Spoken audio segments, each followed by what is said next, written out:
one of the things that I think was one of my takeaways that I didn't really realize this last night was his face. My God, his face. Holy cow. I was just that was going to be my first comment there was that he looks tired and he looks exhausted, especially with the tie just undone a little bit. God, it just looks like he was at the salt mine for 12 hours. Oh God. But he they do just need to start giving a shit. They need it starts within that room. And the whole criticism behind Geoff Ward, not the whole thing, but the where it really matters is within that room, easily, period, and stop. The coaches can only do so much. GM can only do so much, especially within this shitty ass year of the quarantining. Because I feel like if there wasn't any quarantining, he would have done something already, especially with Sam Bennett. I truly believe that this is the team you're going to be looking at for this entire year. I don't see a circumstance where there's going to be a massive trade. And there might be a Sam Bennett trade because I said this before. He trading a third to fourth liner pretty much right now, unless he decides to start bitching and complaining about getting traded again, then he'll get put on that top line. You're not going to miss him if you're a Calgary Flame. Not in my mind. You'll miss him a little bit, but the impact towards a win, I don't think really varies within that. So they need to find out. They need to look within themselves, look in the mirror, and figure this shit out. And I look at the leadership group, but I'll go on after that. Yeah, Geoff Ward looked pissed. He looked frustrated. He looked like he didn't know what the answers were.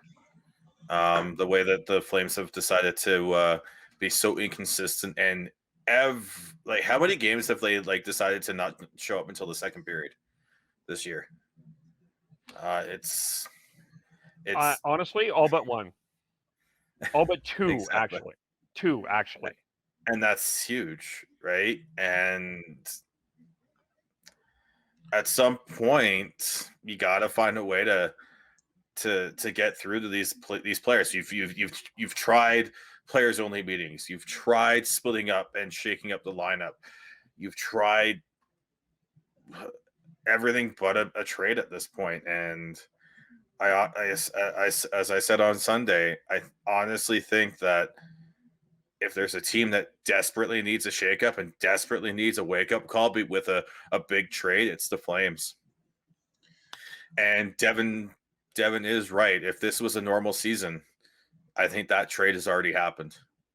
If there wasn't any quarantine issues, then there wouldn't be anything. There wouldn't be anything stopping the Flames from making that trade.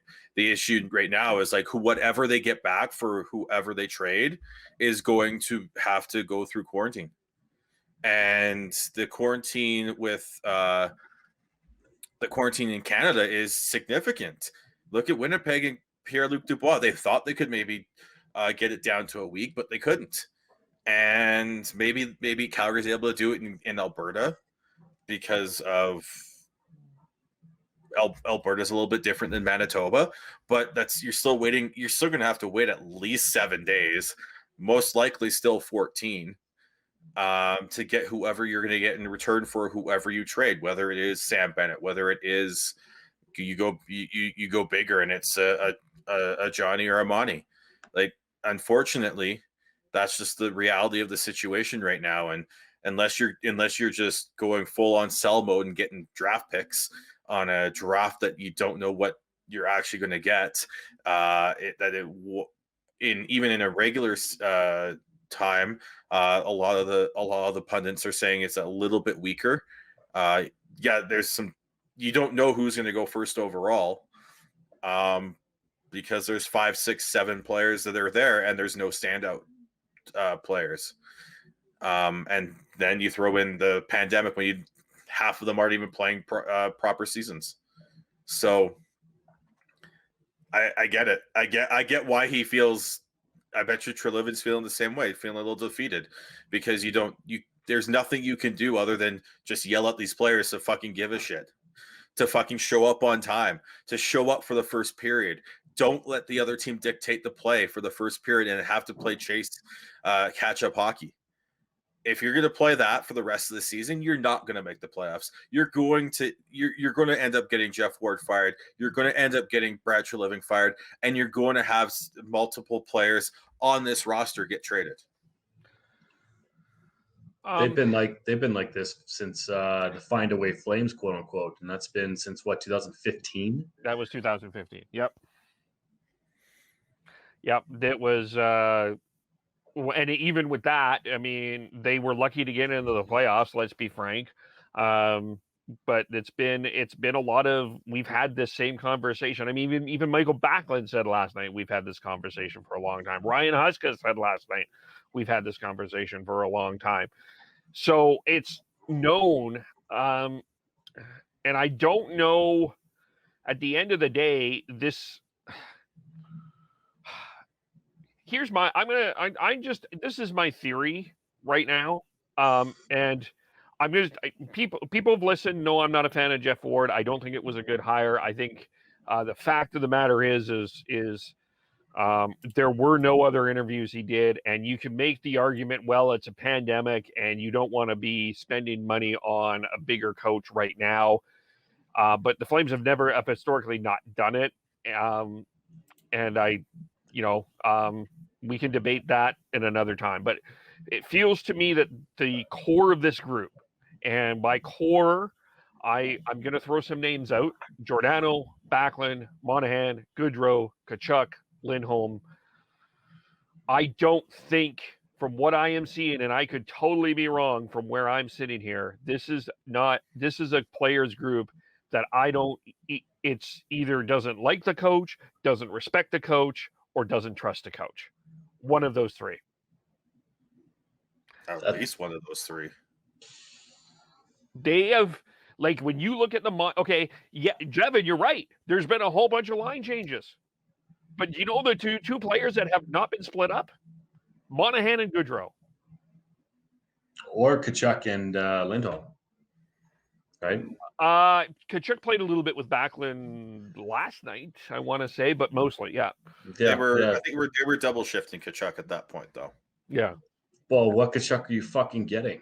Jesus, like, honestly, and like, you're right, Kev. It's they haven't split up Johnny and Monty. They did that a bit last year and the year before. They tried it, and my biggest pet peeve is the fact that they don't try it for long enough to gain some chemistry. And if there's not instant chemistry, then they just go back and fall back to the same old bullshit. And like that's on Geoff Ward and this coaching staff. But you talked about the core there, but I want to talk about the leadership group too, man. The leadership group, you hear all these good things about Mark Giordano. You really do. And I don't doubt he's a good human being, but is he the right captain for this team? My biggest question that I want to give to you guys is there's been this talk in the past year that Tkachuk needs to be captain and that he is the bona fide next captain of this group.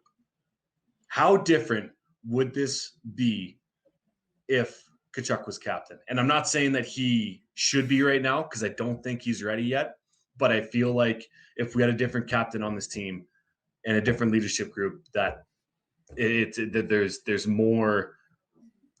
a better chance that we would be in a different spot as in the Calgary Flames than we are right now. How is that captaincy given? Is it stripped away from Giordano, or does Giordano give the C away in a gracious manner? I fucking don't care, to be completely honest with you.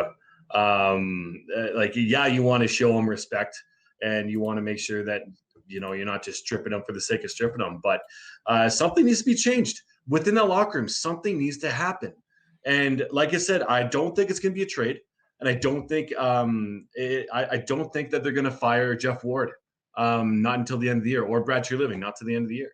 And there's got to be some sort of shakeup within that room more than lines, because I don't think that this leadership group led by Mark Giordano is going to take them to the next level, is going to take them to the second round or further in the playoffs or even fucking make it this year.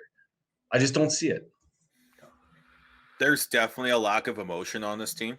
Yeah. There's definitely a lack of feeling insulted by everything right now.